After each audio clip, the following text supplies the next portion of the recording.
옛날 어느 나라에 착하고 예쁜 소녀가 아버지와 단둘이 살고 있었어요. 소녀는 돌아가신 어머니의 상냥한 마음씨를 그대로 물려받아서 모든 사람들에게 사랑을 받았어요. 그러던 어느 날 소녀의 아버지는 새 어머니를 맞아들였어요. 새 어머니는 두 딸을 데리고 왔어요. 엄마, 언니들 안녕하세요. 소녀는 상냥하게 인사를 했어요. 그런데 새어머니는 아주 거만하고 심술궂은 사람이었어요. 두 언니도 자기 어머니를 쏙 빼닮았죠. 새어머니는 착하고 사랑스러운 소녀가 마음에 들지 않았어요. 소녀 때문에 자기 딸들이 더욱 밉살게 보였거든요. 결혼식이 끝나기 무섭게 새어머니는 소녀에게 집안일을 모두 시켰어요.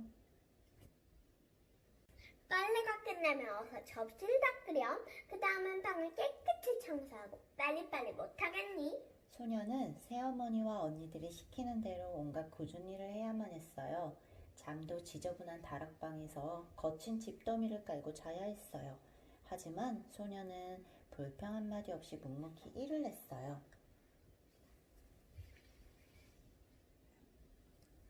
소녀는 날마다 지쳐서 쓰러질 때까지 일을 했어요. 집안일이 끝나면 소녀는 제가 흩어져 있는 난로가에 앉아서 쉬곤 했어요. 그 모습을 본 언니들은 소녀를 놀려대며 말했어요. 후후후, 이제부터 저 아이는 신데렐라라고 부르자. 신데렐라는 재투성이라는 뜻이었거든요. 그러나 신데렐라는 누더기 같은 옷을 입고도 화려하게 치장한 언니들보다 100배는 더 예뻤어요. 그러던 어느 날이었어요. 그 나라의 젊은 왕자님이 성에서 무도회를 연다는 소식이 전해졌어요. 신데렐라의 두 언니도 무도회에 초대받았어요. 왕자님을 만난다니 정말 기뻐. 어쩌면 왕자님의 신부가 될지도 몰라. 제일 예쁜 옷을 입고 가야겠어. 언니들은 신이 나서 어쩔 줄 몰랐어요. 언니들은 거울에 모습을 비춰보며 한껏 멋을 부렸어요. 그동안 신데렐라는 언니들이 단장하는 것을 도와주었어요. 신데렐라, 너도 무도회에 걸고 싶지? 큰언니가 심술궂게 웃으며 물었어요. 언니도 참 신데렐라가 무도회 간다니 말이 안 되는 소리를 해. 후, 그러게 말이야. 세상 신데렐라가 무도회 가면 웃음거리가 될걸? 언니들은 자기들끼리 웃으며 신데렐라를 놀렸어요. 마침내 무도회 날이 됐어요. 새어머니와 언니들은 화려한 차림을 한 채 성으로 떠났어요. 신데렐라는 새어머니와 언니들이 떠나는 뒷모습을 오래도록 바라보았어요. 그러고는 지저분한 다락방으로 돌아와 그만 울음을 터뜨렸어요. 그때 누군가가 신데렐라에게 인자한 목소리로 말을 걸었어요. 신데렐라야, 왜 울고 있니? 깜짝 놀란 신데렐라가 뒤를 돌아보니 요술쟁이 할머니가 서 있었어요. 저도 무도회에 가고 싶어요. 신데렐라는 흐느끼며 대답했어요. 신데렐라야, 내가 도와주마. 자, 얼른 가서 호박 하나를 따오너라. 신데렐라는 정원에 가서 가장 예쁘게 생긴 호박 하나를 따왔어요. 할머니는 호박의 속을 파내고는 요술 지팡이로 호박을 톡 쳤어요. 그러자 눈 깜짝할 사이에 호박이 번쩍거리는 황금마차로 변했어요. 아직 더 필요한 게 있구나. 할머니는 덫에 걸린 쥐들과 정원에서 잡아온 도마뱀들을 지팡이로 톡톡 쳤어요. 그러자 쥐 6마리는 각각 늠름한 말로 변했고 도마뱀은 6명의 하인이 되었어요. 수염 달린 커다란 쥐는 키 큰 마부로 변했지요. 자, 이 집 무도회에 갈 수 있게 되어 기쁘지. 네, 기뻐요. 하지만 이렇게 지저분한 옷을 입고 어떡해. 할머니는 신데렐라의 옷을 지팡이로 톡 쳤어요. 그러자 신데렐라의 누더기 옷은 보석이 반짝이는 아름다운 드레스로 변했어요. 그러고 나서 할머니는 세상에서 가장 예쁜 유리구두 한 켤레를 신데렐라에게 주었어요. 유리구두는 신데렐라의 발에 꼭 맞았어요. 할머니는 황금마차에 오르는 신데렐라에게 신신당부했어요. 신데렐라야, 이 마법은 12시가 되면 모두 풀린단다. 마차는 호박으로, 말은 쥐로, 하이는 도마뱀으로 변할 거야. 그러니까 무슨 일이 있어도 반드시 그 전에 돌아오너라. 알겠니? 약속할게요, 할머니. 정말 고맙습니다. 황금마차는 신데렐라를 태우고 성을 향해 경쾌하게 달리기 시작했어요. 신데렐라의 가슴은 설렘으로 부풀어 올랐어요. 이윽고 마차가 성에 도착했어요. 신데렐라가 무도회장에 들어서자 방 안은 물을 끼얹은 듯이 조용해졌어요. 모두들 아름다운 신데렐라를 바라보느라 넋이 나갔거든요. 어쩌면 저렇게 아름다울까? 여기저기서 소곤거리는 소리만 들려왔어요. 그때 왕자가 신데렐라에게 다가와 손을 내밀었어요. 공주님, 저와 함께 춤을 추시겠습니까? 네, 왕자님. 신데렐라는 사뿐사뿐 나비처럼 우아하게 춤을 추었어요. 모두들 그 모습을 보며 감탄했어요. 처음 보는 공주님인데 어느 나라에서 왔을까? 새어머니와 언니들도 신데렐라를 보았지만 전혀 알아보지 못했어요. 이윽고 12시가 가까워오자 신데렐라는 왕자에게 인사를 하고 집으로 돌아왔어요.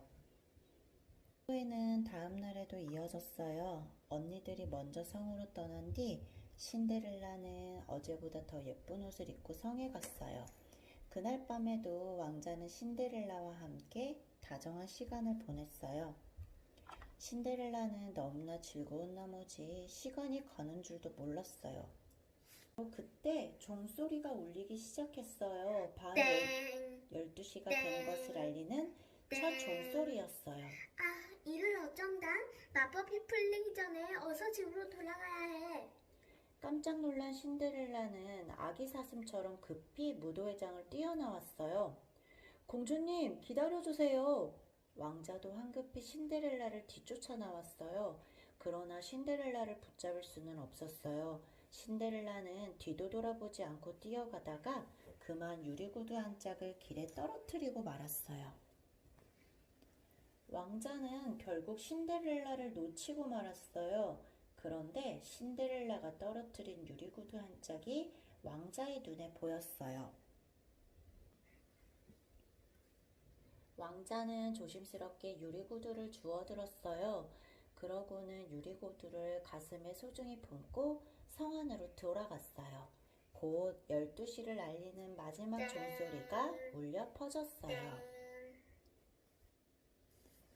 종소리가 완전히 그치는 순간 모든 것이 마법에서 풀렸어요. 아름다운 황금마차도 화려한 옷도 감쪽같이 사라지고 말았죠. 오직 유리구두 한 짝만이 그대로 남아있었어요. 정말 꿈만 같아. 신데렐라는 황홀한 기분에 가슴이 두근거렸어요. 며칠 후 왕자는 온 나라에 방을 붙였어요. 이 유리구두에 발이 꼭 맞는 아가씨와 결혼하겠다. 신하들은 나라 안을 방방곡곡 돌아다니면서 유리구두의 임자를 찾았어요. 이 유리구두는 제 것이에요. 아니에요. 제 유리구두가 틀림없어요. 아가씨들은 서로 앞다투어 유리구두를 신어보려고 했어요. 하지만 꼭 맞는 아가씨는 어디에도 없었지요.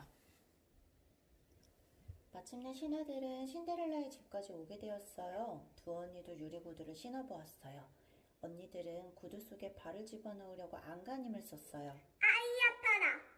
그러나 아무리 애를 써도 언니들의 발은 구두에 들어가지 않았어요. 바로 그때 신데렐라가 말했어요. 제가 한번 신어봐도 될까요? 후후, 너에게 맞을 리가 없잖아. 언니들은 깔깔 웃으며 신데렐라를 놀렸어요. 하지만 신하는 신데렐라를 찬찬히 살펴보더니 친절하게 말했어요. 아가씨도 한번 신어보세요. 신하는 신데렐라를 의자에 앉히고 구두를 내밀었어요. 놀랍게도 유리구두는 신데렐라의 발에 꼭 맞았어요. 그러자 신데렐라는 나머지 유리구두 한 짝도 주머니에서 꺼내서 신었어요. 새어머니와 언니들은 깜짝 놀라서 눈이 휘둥그레졌어요. 그 순간 요술쟁이 할머니가 나타났어요. 할머니가 지팡이로 신데렐라의 옷을 톡 치자 신데렐라는 세상에서 가장 아름다운 옷을 입은 아가씨로 변했어요. 신데렐라야, 축하한다. 할머니가 기뻐하며 말했어요. 할머니, 정말 고맙습니다. 아가씨가 바로 왕자님께서 찾고 계신 분이군요. 왕자님이 기다리고 계십니다. 신하들이 신데렐라에게 고개를 숙이며 말했어요. 그제야 새어머니와 언니들은 무도회에서 본 아름다운 공주가 신데렐라라는 것을 깨달았어요. 새어머니와 언니들은 바닥에 엎드린 채 자신들이 괴롭혔던 것을 용서해달라고 신데렐라에게 빌었어요. 신데렐라는 세 사람을 용서하며 꼭 껴안아 주었어요. 엄마, 언니들 일어나세요. 이제부터 언제까지나 사이좋게 지내요. 신데렐라는 신하들의 안내를 받으며 성으로 향했어요. 얼마 후 신데렐라와 왕자는 백성들의 축복 속에서 성대한 결혼식을 올렸어요. 착한 신데렐라는 두 언니도 성으로 불러 함께 살게 해주었어요. 그 후 신데렐라는 왕자와 함께 오래오래 행복하게 살았답니다.